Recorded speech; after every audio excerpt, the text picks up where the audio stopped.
செய்தி முதல் சர்வதேச செய்தி வரை உடனுக்குடன் அறிந்திட இணைந்திருங்கள் உங்கள் newstamil.com உடன். செய்திகளுக்காக அமுதா ஹரிகிருஷ்ணன். புதூர் மல்லிகா மகால் அருகே அம்பத்தூர் நாடார் கூட்டமைப்பு சார்பில் கர்ம வீரர் கு. காமராஜர் அவர்களின் 124வது பிறந்த நாள் விழா கொண்டாடப்பட்டது. இவ்விழாவில் தாய்மார்களுக்கு புடவை வழங்கினார்கள். மேலும் பொதுமக்களுக்கு இனிப்புடன் பிரிஞ்சி சாதம் வழங்கி கொண்டாடினார்கள்.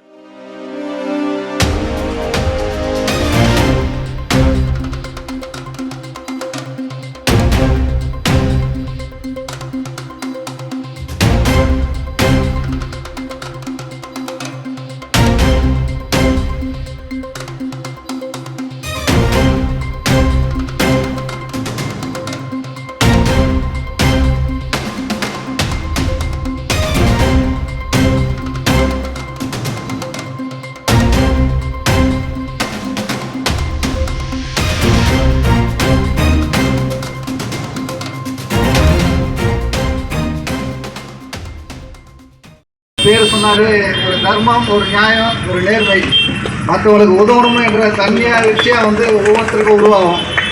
ஐயாவோட வாழ்நாள் முழுவதுமே நேர்மையாக ஒரே சரித்திரத்தை படிச்சிருக்காரு அவர். அதனால தான் எங்களா மாதிரி இருக்க ஆட்கள் காமராஜர் ஐயாவை உயிரோடு உயிராக கலந்துருக்கோம். நாங்கள் வரும் இளைய தலைமுறைகளுக்கு ஐயாவை பற்றி தெரிஞ்சுக்கணும்.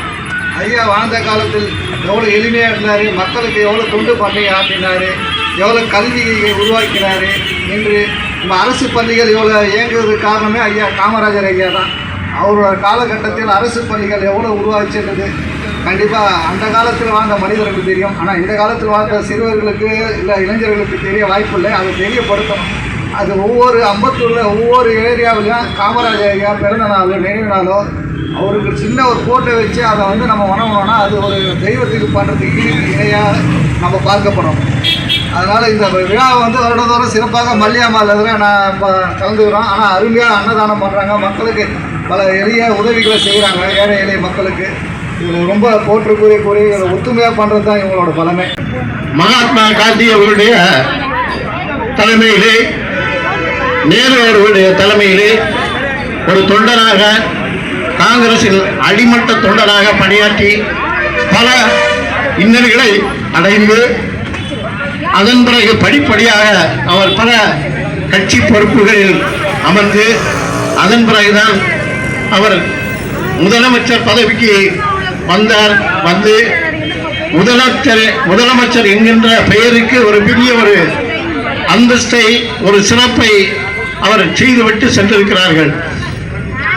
பெருந்தலைவர் காமராஜர் அவர்கள் வெள்ளையனுடைய அடக்குமுறையிலே மிகவும் சிறைவாசகம் சென்று அடிபட்டு நொறுக்கப்பட்டு உணவில்லாமல் சிறையிலே வாடி வதங்கி கிட்டத்தட்ட 9 ஆண்டுகள் சிறை. அதற்கு முன்னால் எத்தனை தலைமறைவுகள் என்று சொல்ல முடியாது. அப்படிப்பட்ட தியாகத்தை செய்து ஒரு தியாக சம்பளம் தான் அவர் ஒரு முதலமைச்சர் பதவியிலே அமர்வதற்கு அவரை மெருகூட்டியது என்பதை நாம் அறிந்து கொள்ள வேண்டும். ஒரு முறை இவர் ஒரு காங்கிரஸ் கூட்டத்திலே கலந்து கொண்டு நேரு அவர்களோடும் மகாத்மா காந்தி அவர்கள் தலைமையிலே நடந்த ஆலோசனை கூட்டத்தில் கலந்து கொண்டு அந்த ஆலோசனை கூட்டத்திலே முடிவெடுத்த திட்டங்களை ஒரு பேப்பரிலே அவர்கள் அச்சடித்து அதை ஒரு கட்டை காமராஜர் அவர்கள் கையிலே ஏந்தி கொண்டு சென்னைக்கு புறப்பட்டு ரயிலிலே வருகிறார்கள். வருகின்ற வழியிலே அவர்களுக்கு மனதிலே ஒரு கலக்கம். நாம் சென்னையிலே போய் சேர்ந்தால் நம்முடைய காவல்துறை நம்மை அரெஸ்ட் பண்ணி விடுவார்கள். அதற்கு முன்னால் நாம் நம்முடைய காரியத்தை நிறைவேற்ற வேண்டும். சென்னையிலே சென்றால் இந்த நம்முடைய கையில் இருக்கக்கூடிய இந்த பிரிண்டிங் பேப்பரெல்லாம் எடுத்துக்கொண்டு செல்கிறார்கள். நம்மளுடைய நோக்கம் நிறைவேறாது என்று கருதிய காமராஜர் அரக்கோணத்தில் ட்ரெயின் வரும்போதே இறங்கிவிட்டார்கள். அங்கிருந்து இறங்கி அந்த ஒரு குக்கிராமத்துக்கு நடக்கிறார்கள். பல மைல் தூரங்கள் நடந்து அவருடைய நண்பர் ஒரு வீட்டை பார்த்து போய் கூறுகிறார்கள் நடந்த நிலவரங்களை. இப்படிப்பட்ட காரியத்தை கலந்து கொண்டு நான் வருகிறேன். என்னை காவல்துறை அரசு பண்ணுவதற்கு தேடுகிறார்கள். இந்த நாம் முடிவெடுத்திருக்கக்கூடிய காங்கிரஸ் கட்சியுடைய திட்டங்கள் நம்முடைய மக்களிடத்தில் போய் சேர வேண்டும் என்று சொல்லி அவர் நண்பர்களை கொடுத்துவிட்டு அவர்கள் சென்னைக்கு வந்து விட்டார்கள். வருகின்ற வழியிலே சென்னையிலே அவர்கள் கைது செய்யப்பட்டார்கள். இது போன்ற நிகழ்வுகளை உடனுக்குடன் அறிந்து கொள்ள newstamil.com-க்கு சப்ஸ்கிரைப் பண்ணுங்க. கீழே உள்ள பெல் ஐகானை கிளிக் பண்ணுங்க. உடனுக்குடன் அறிந்திட இணைந்திருங்கள் உங்கள் newstamil.com-உடன்.